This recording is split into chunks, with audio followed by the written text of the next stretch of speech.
One guy made $108,000 and lived with a knot in his stomach. Another made $57,000 and slept. Same building, same neighborhood. The difference wasn't income. My name is Henry. I didn't see this in spreadsheets or statistics, I saw it in 2 doors on the same floor. Same building, same parking lot, same elevators, same rent in the listings. The difference started the moment you turned the key. The first apartment belonged to someone making around $108,000 a year. I walked in and it was the picture of I made it. A huge TV mounted on the wall. A couch that looked straight out of a showroom. I didn't ask the price, but you could feel it. In the kitchen, boxes of appliances, some still unopened. I'll set it up later. In the bedroom, a closet that wouldn't even close. I saw tags still on a few items, like they were waiting for a different future than his. In the corner, a treadmill, with shirts neatly hanging on it. Everything looked nice, and heavy at the same time. He was smiling, joking, saying things like, "You have to treat yourself," but every couple minutes his eyes snapped to his phone. Not obvious, more like a reflex. And at one point he did it right in front of me. He opened his banking app, looked, and closed it instantly, like he'd touched something hot. I didn't ask. Not because it was awkward. Because I'd seen that look before. He didn't gamble. He didn't spend on anything wildly reckless. He didn't have one big bad habit. He had something quieter. His life had slowly started requiring almost every dollar he earned just to keep it running. And the worst part, he didn't feel it as I spend too much. He felt it as I'm living normally. Because each purchase, by itself, looked reasonable. An hour later I stepped out of his place and walked into the apartment next door. A woman lived there, making around $57,000 a year. And the first thing I noticed was air. Not emptiness, not being broke, space. A normal couch. A reasonably sized TV, a kitchen with exactly the tools that actually get used, one good knife, one pan, one blender without a whole personality built around it. In the closet, clothes that looked alive because they're worn. The second room was a second room, not a storage unit for maybe someday. And the strongest thing wasn't the furniture. It was her face when she opened her phone. She checked her account calmly, no sudden movements, none of that microscopic fear. Then she said a sentence I still remember word for word, "I just like knowing I have a buffer." Her buffer wasn't 1 month. Not just in case.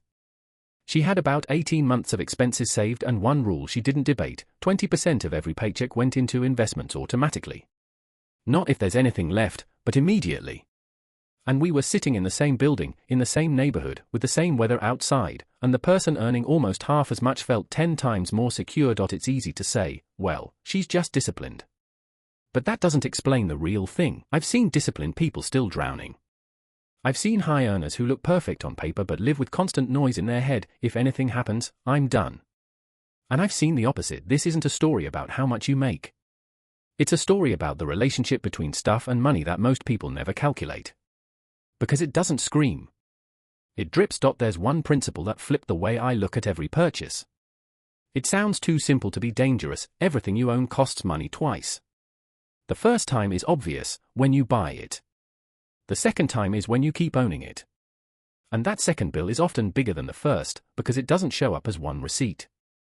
It shows up as leaks, space, upkeep, time, attention, and most of all, what you could have done with that money if it wasn't locked inside things. Now I'm going to show you how this works with real examples, with numbers, no morality. And if you disagree, even better, we won't argue with opinions. We'll argue with a calculator. When I left her place, one thought kept looping in my head: most people think financial security means earning more. But in real life, it's usually carrying less.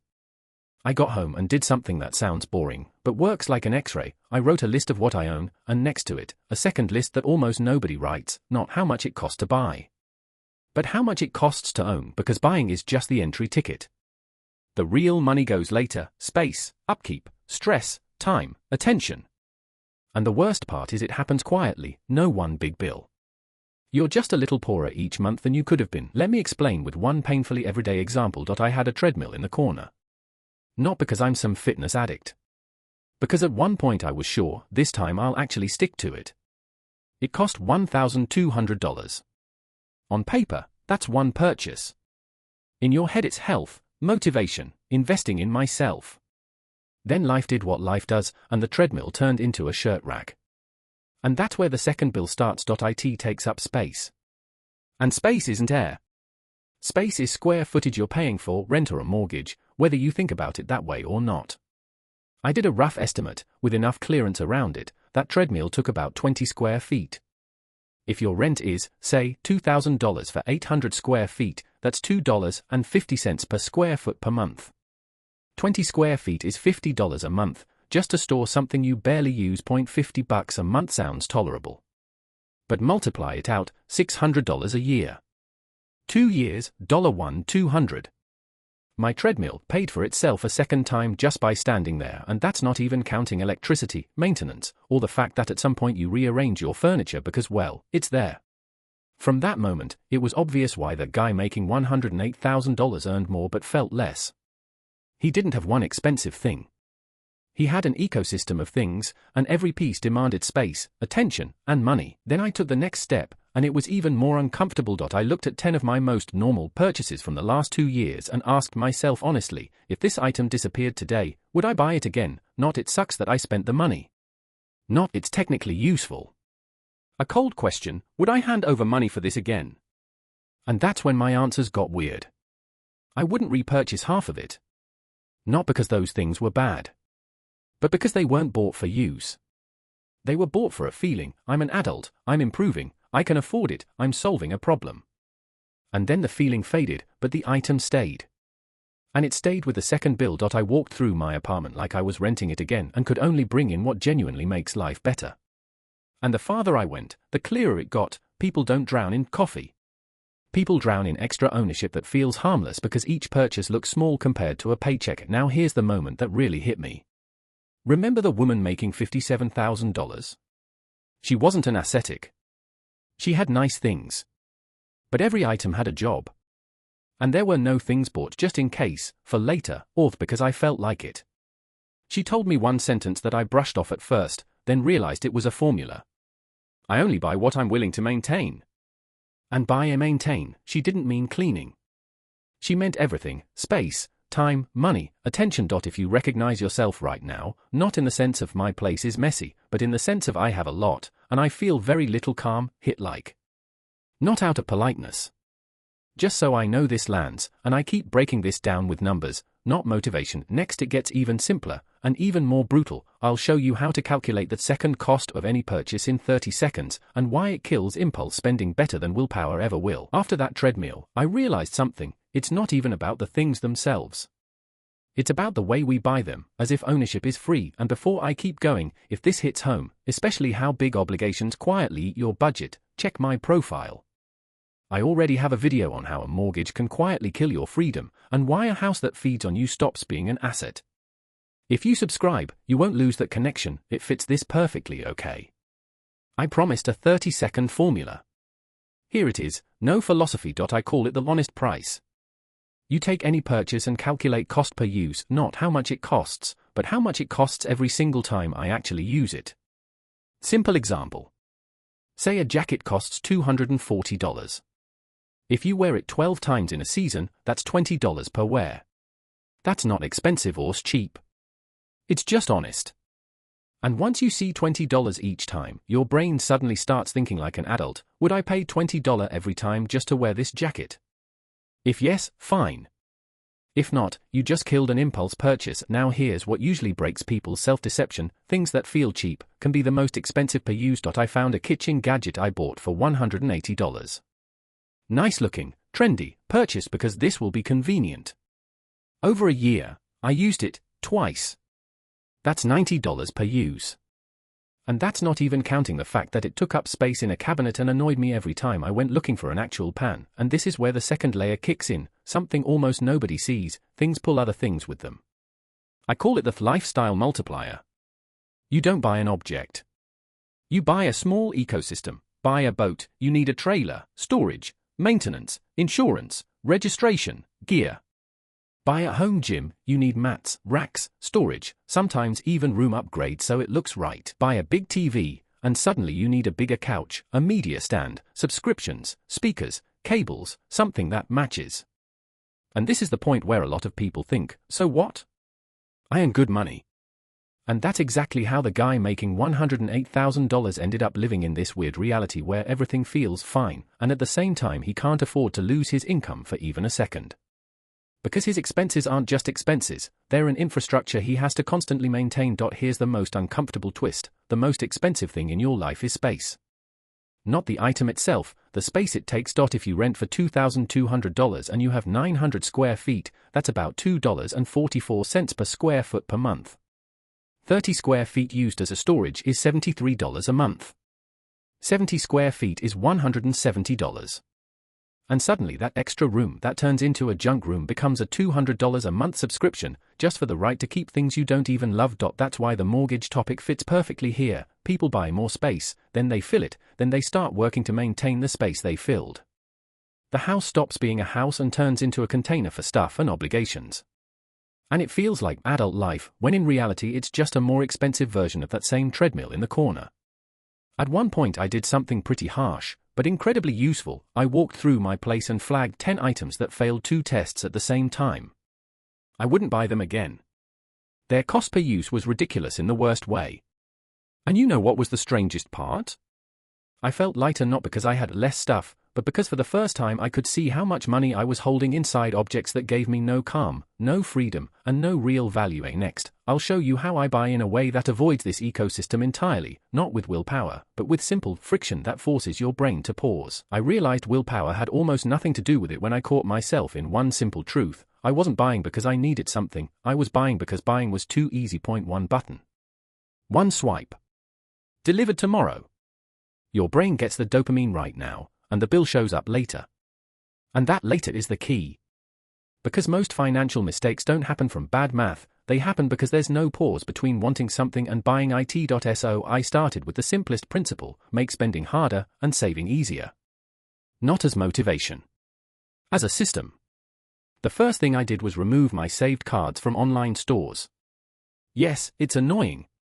That's exactly why it works.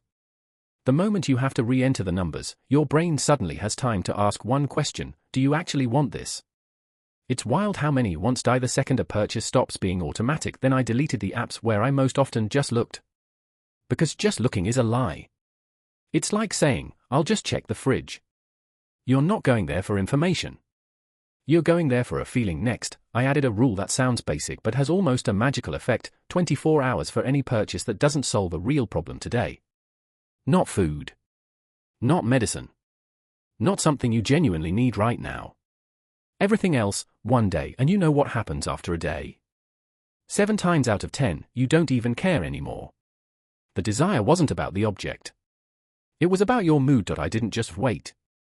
I did one thing that turns waiting into a decision. I wrote the purchase into a want list with the price and 2 lines underneath: how many times I'll realistically use it each month.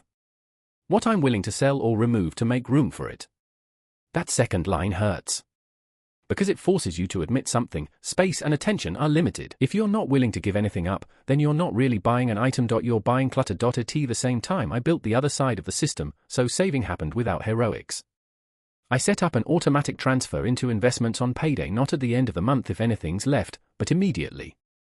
And I kept only what I needed for basics in my checking account. Everything else went somewhere I couldn't casually reach for it in a weak moment. It sounds strict, but I saw exactly how it worked for that woman making $57,000. She didn't have iron willpower. She had one rule: money moves into safety before her brain has time to invent reasons to spend it. This is where a lot of people push back: but I want to live. So do I. The point isn't to stop living. The point is to stop living in a mode where you need more stuff to feel okay, because if you look honestly at the guy making $108K, he had a lot of things, and very little calm. He bought comfort and ended up maintaining comfort. His things didn't make him freer, they made him more dependent on the next paycheck. I decided to test this on myself like an experiment. I picked one category, clothes, and set a simple limit: until I give away 5 items, I don't buy a single new one. Not because it's right, but because I wanted feedback. What changes when every new purchase requires a real choice? And the most interesting part was this: at first I felt irritated, like someone was taking away my enjoyment. Then I felt relief.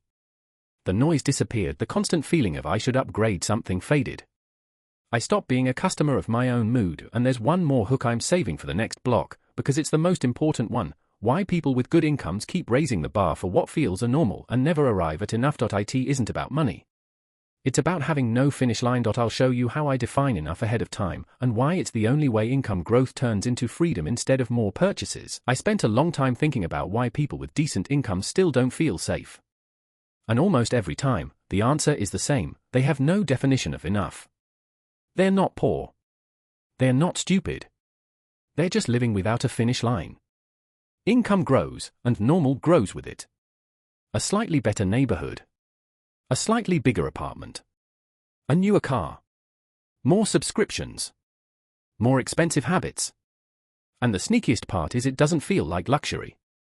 It feels like I'm just improving my life. The problem is that improvement without a boundary turns into an endless race. You don't arrive at "I have enough." You arrive at "I need more" again. And this is where minimalism with money actually works. It's not about empty rooms. It's about deciding in advance what's enough means for you before emotions start driving purchases. I did it on paper. Boring. Like an adult. I took 4 categories and wrote one sentence for enough in each. Housing.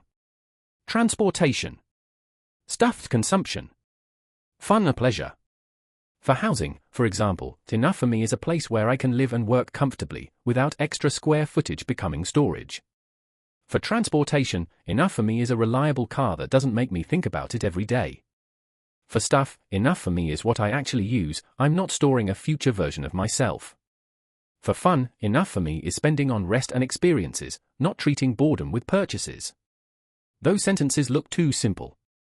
But the moment you feel pulled to upgrade, they become a shield. Because now the decision isn't do I want it or not.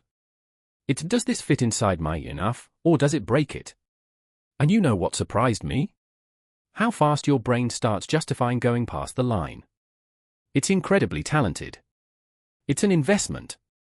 It's for work. It'll improve my quality of life. I deserve it. I'll sell it later. And this is where the most honest question saved me, one I ask myself every time now: will this purchase increase my freedom of choice, or reduce it? Because real wealth isn't a collection of objects. It's optionality, the ability to say no, the ability to leave, the ability to take a pause, to move, to survive 6 months without panic. And objects almost never add optionality. They lock you into expenses. In the middle of realizing this, I came up with one simple test I call the 5-year test. If I'm buying something, I ask, do I want to maintain this for 5 years? Not do I want it today. But am I willing to live with it for 5 years, clean it, store it, think about it, insure it, repair it, justify it, move it from place to place? If the answer is no, then it's not a purchase. It's an impulse. Write one line in the comments: what is it enough for you in one category? For example, enough housing is ____, or enough car is ____. I'm genuinely curious how people define their boundaries, because most people don't have any, and that's exactly why money never stays, because until enough is defined, consumption has no shut-off valve. It just grows to your income, and a little beyond, and that takes us back to the beginning, to those 2 doors on the same floor. The guy making $108,000 didn't have enough. He had I can. And I can is the most expensive way to live, because it keeps expanding. For the woman making $57,000, enough was built into her behavior. She wasn't negotiating with herself every day. She decided ahead of time what she needs, and what's just an attempt to buy a feeling. In the next block, I'll turn this into a clear plan: how to remove financial noise in 30 days, stop accumulating just-in-case stuff, and start building the buffer that creates real calm. Not theory, practical steps you can repeat. I did one thing that finally put everything in place. I stopped looking at stuff as objects. I started looking at it as obligations, because that's exactly what it is. Every item you own is a contract. Not a paper contract, a life contract: space, time, attention, upkeep, money. And the more of those contracts you sign, the less freedom you have, even if your income is rising. That's why the story with the 2 apartments hit so hard. There was no magic. There was one difference: one person's life demanded maintaining the level, and the other person's life left a buffer. And I want to end this with something practical, not philosophical: the simple 30-day plan. This isn't to become a minimalist. It's get your financial oxygen back. The plan has 4 steps. Step 1, find 10 things you wouldn't buy again. Literally walk through your home and ask one question: if this disappeared today, would I pay money to replace it? If the answer is no, it's not an asset. It's an anchor. These things don't improve your life, they just take up space and mental bandwidth. Pick 10. Not 100. 10. Step 2. Clear space, and immediately turn that into money. Sell what has value. Give away what someone else could use. Throw out what's just trash. But here's the key: the money you get can't dissolve into "I deserve it." Its job is to create a buffer. Even if it's $300. Even if it's $800. A buffer is oxygen. Without it, you'll always pay the poor tax and buy solutions in panic. Step 3. Add 2 rules that break impulse spending. Rule 1. 24 hours for any non-essential purchase. Rule 2. Purchase equals replacement. Every new item means one old item leaves. This isn't about being harsh. It's about stopping your life from turning into a storage unit. The moment replacement exists, your brain starts choosing instead of just adding. Step 4. Define your enough in 4 categories, and stop negotiating with yourself every day. Housing. Transportation. Stuff. Fun. 1 sentence per category. No perfection. Just honest. Because until enough is defined, consumption will always find a way to expand. And here's what happens if you actually do this: you don't just end up with more money. You get quiet. The feeling that you're constantly chasing life with purchases fades. You build a buffer, and a buffer gives you the most underrated skill of all: the ability not to panic. If you want me to keep making videos like this, where we break money down through real habits, not motivational lines, hit like right now. It's the simplest signal that this is landing. Subscribe if you want a system where money stays with you instead of leaking into stuff. I've got more videos coming that continue this story: big obligations, mortgages, cars, subscriptions, and how they quietly eat your freedom. And most importantly, write 1 sentence in the comments: you're enough in 1 category. For example, enough housing is, or enough stuff is. I want to see how people actually define boundaries, because boundaries are what separate calm from living at 0. And if you made it to this point, you've already felt the difference between more and enough. Now all that's left is to make it real.